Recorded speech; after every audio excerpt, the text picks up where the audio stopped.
یہ judicial N R O ایک بہت بڑا این آر او دیا گیا ہے which is the mother of all NROs for the benefit of a mother-in-law. یعنی یہ ماں ہے تمام این آر اوز کی جو ساسو ماں کے لیے کیا گیا ہے. انصاف بھی کر سکتے تھے, نیا بینچ بھی بنا سکتے تھے, کوئی اور ججز کو اس معاملے میں بینچ کو ہیڈ بھی کروا سکتے تھے, فل کورٹ بھی بنا سکتے تھے, کمیشن کو انکوائری کرنے بھی دے سکتے تھے, مگر این آر او دینا مقصود تھا. تو آپ نے وہی کیا جو ایک اچھے داماد کو کرنا چاہیے تھا. آپ نے مدر لا کو بچایا ہے مگر لا کو قربان کر دیا. تو یہ میں سمجھتا ہوں انتہائی افسوسناک ہے, اور تاریخ میں ایسا کبھی نہیں ہوا کہ ایک داماد ہی اپنی ساس کو بے گناہ قرار دے دے تکنیکی بنیادوں کے اوپر, اس کا کیس آگے نہ چلنے دے, کمیشن نہ بننے دے, اور پھر جو اس پہ بات کرے انہیں کہ تم توہین کر رہے ہو. تو جج بھی آپ خود ہیں, وکیل بھی آپ خود ہیں, مدعی بھی آپ خود ہیں, ملزم بھی آپ خود ہیں. ایسا پہلے ہوتے نہیں دیکھا. اس پر افسوس ہی کیا جا سکتا ہے کہ جاتے جاتے بھی آپ کو عزت راس نہ آئی. آپ چاہتے تو آپ عزت سے جا سکتے تھے, مگر آپ نے فیصلہ کیا کہ آپ کی ذات قانون سے, سپریم کورٹ سے اور آئین سے بڑی ہے, تو اس لیے اپنی ذات کی خاطر فیصلہ کیا اور آج جاری کیا, جس پر انتہائی افسوس ہے اور جس کی انسان مذمت ہی کر سکتا ہے. نہ کبھی مطالبہ کیا ہے کہ آپ کا میں اتنا شکر گزار ہوں, میرا بھائی ہاتھ ملاؤں, بہت شکریہ. میں ان سے کیوں ہاتھ ملایا؟ قاضی فائزیسا صاحب نے کہا کہ آڈیو آئی ہے, اس کی تحقیق کی جائے, یہ بند ہو سلسلہ, آڈیوز نہیں آنی چاہیے. ایک جج صاحب تھے جن کا نام جسٹس عمر عطا بندیال تھا, انہوں نے قاضی صاحب کو کہا کہ نہیں, یہ تحقیق نہیں ہونی چاہیے, آپ یہ بات نہ کریں, آڈیوز آنی چاہیے اور میں نہیں روک سکتا. تو اس کا جواب یہی ہے کہ یہ عمر عطا بندیال صاحب نے کیا. قاضی صاحب تب کہتے رہے, التجا کرتے رہے کہ اس کی فوری طور پہ تحقیقات کروائیں کہ یہ آڈیوز کیوں لیک ہوتی ہیں.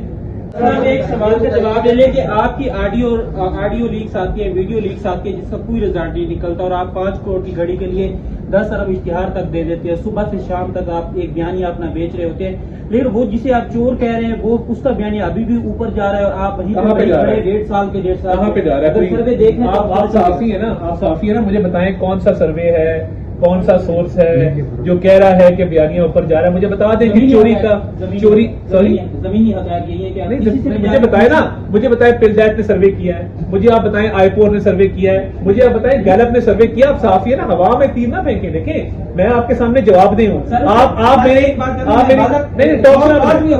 میں الیکشن کروا لیں, پتہ چل جائے گا سر, ابھی کرا لیں, ہمارے تو مخالف ہی نہیں ہے. میں اپنے حلقے میں بتاؤں, میرے تینوں مخالف بھاگے ہوئے کیونکہ انہوں نے 3-4 فوجیوں کو گولی ماری تھی, پولیس والوں کو ڈنڈے مارے تھے, کیٹ پہ حملہ کیا تھا. تو دیکھیں آپ کے اپنے جذبات ہیں, آپ نے جس کو ووٹ دینا ہے آپ دیں, مگر اپنے جذبات کو زمینی حقائق سے لنک نہ نہیں دیکھیں نا, آپ اپنے جذبات, اچھا چلے مجھے کہا ہے میرے جذبات نہیں ہے, دیکھیں آپ نے اپنا سوال کریں جو آپ نے اپنے میری رائے میں آپ نے اپنے جذبات کو زمینی حقائق سے تشبیہ دی. میں نے آپ سے سروے کا پوچھا, آپ مجھے سروے کا سورس نہیں بتا سکے. ہاں ٹک ٹاک کے اوپر لائکس اگر زیادہ ہیں اس کے بارے اس کا کوئی راضی میں کچھ نہیں کہہ سکتا. میں بھی جب بندوقوں والے بندے لے کے نکلتا ہوں, گاڑی سے اترتا ہوں, میرے بھی 1.5 لاکھ لائکس آ جاتے ہیں. وہ اس لیے سروے میں سے بات کریں نا, میں نے آئی پور کا نام لیا, گیلپ کا نام لیا, میں نے باقی سروے کمپنیز کا نام لیا. دیکھیں آپ حقائق پہ بات کریں گے, میں حقائق پہ جواب دوں گا, مگر چوری اسٹیبلشڈ ہے. سائفر کیس میں جو انہوں نے ڈاکیومنٹ گھمایا, پوری قوم کے سامنے لڑایا, وہ اسٹیبلشڈ ہے. باقی آپ کے اپنے زمینی حقائق ہے, میرا اپنا اوپینین ہے. یہ بتائیے گا سر کہ آپ کو جسٹس فائزیسا آپ کی اور شادی جو جماعتیں تھیں ان کے فیوریٹ ہے, ابھی جو ہے بندیال صاحب کسی اور پارٹی کے فیوریٹ ہے, تو یہ سلسلہ کہاں جاتے ہیں؟ نہیں, میں سمجھتا ہوں کہ کوئی کسی کا فیوریٹ نہیں ہے, اور ہمیں آنے والے چیف جسٹس کو بھی متنازع نہیں کرنا چاہیے. ان کی ایک اپنی طبیعت ہے, میں اس پہ کوئی کامنٹ نہیں کرنا چاہتا, مگر یہ بات نامناسب ہے کیونکہ انہوں نے ابھی کسی نہ کسی کے خلاف کوئی فیصلہ دیا, نہ کسی کے حق میں دیا ہے, نہ کوئی ناانصافی ان سے منسوب ہے. بندیال صاحب نے تو اپنے کانڈکٹ سے ایک جسمانی ریمانڈ پہ ملزم کو کہا گڈ ٹو سی یو اور گھر بھیج دیا. ہائی کورٹ میں ایک کیس پینڈنگ تھا توشہ خانہ کا, اس نے پورا انفلوئنس کیا ہائی کورٹ کو کہ وہ اس ملزم کی سزا معطل کرتے. ہو جانی تھی مگر وہ سپریم کورٹ کی انڈلجنس کے بعد ہوئی.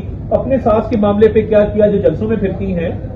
تو دیکھیں ایک جانے والا چیف جسٹس تو ایک بہت بھاری بیگیج لے کے جا رہا ہے. آنے والے کے بارے میں نہ میں کچھ کہنا چاہتا ہوں نہ کہنا چاہیے. آپ نے ابھی اظہار رائے کی بات کی کہ آزادی اظہار رائے ہے، لیکن آپ کے دور حکومت میں تو جو اظہار رائے کرتا تھا اس کی آزادی چھین لی جاتی تھی. جی یہ سلسلہ شروع ہوا پروجیکٹ عمران خان کی لانچنگ کے ساتھ، جب جنرل فیض اور عمران خان نے مل کے صحافیوں کی زبان بندی کی، جب طلعت حسین کو نوکری سے فارغ کیا گیا، جب متعدد شوز بند کیے گئے، جب ابصار عالم کو گولی ماری گئی.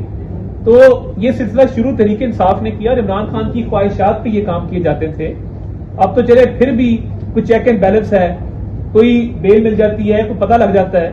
اس دور میں تو پتہ نہیں لگتا تھا کہ کیا ہو رہا ہے اور کون کر رہا ہے اور اسد طور کو کون یہ کر گیا یا اسد طور کے گھر میں کون ہے. تب آپ کی ساتھی بیٹھ کے کہتے تھے کہ لڑکی کے بھائیوں نے مارا ہے، تو وہ نہ لڑکی ملی ہے نہ اس کے بھائی ملے آج تک.